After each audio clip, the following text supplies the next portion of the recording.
Hey, mum and dads, what happens if the limerent object has an interest in you?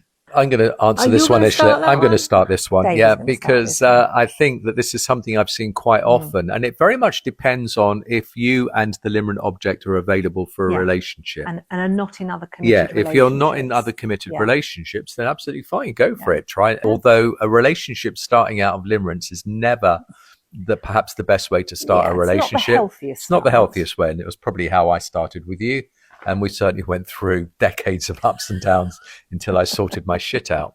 Anyhow, Yes. that's a different story. A bit obsessive at times. But however, just like this dog, but however, if the person with limerence is in a committed relationship and the other person that they're limerent over has feelings for them as well, what you're going to end up is with being unfaithful and having an affair. And that's never, ever good.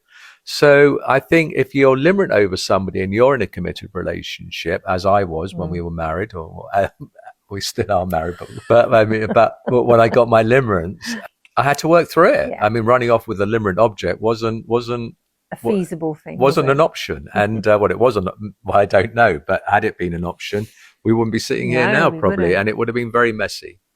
So it's about, and I think when I got my limerence, I realized I was the problem. It was nothing to do with the other person. It was me. And we say that with limerence, that when you have limerence, you're the one with the issues. You're the one that needs to sort yourself out. It's not running off into the sunset with the other person. They are not the magical other. They are not the solution to all your problems. You are the problem. Go and do your work. And this is also just a point to make, is that it's when I've talked about this in another video, is that it's often because of other issues in somebody's life, sort of historical things from childhood.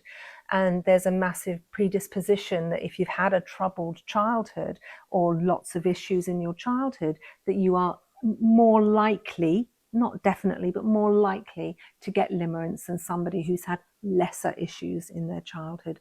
So again, it's a lot of this is all due to childhood trauma. Yeah, and that was the case for me. Anyhow, I'd love to hear what you think, whether you agree, disagree, put your comments in. Yeah. And check our other TikToks, lots of stuff on limerence. We have a course on limerence, which you can find at limerence.net or themarriedtherapist.com, and YouTube, and also Instagram.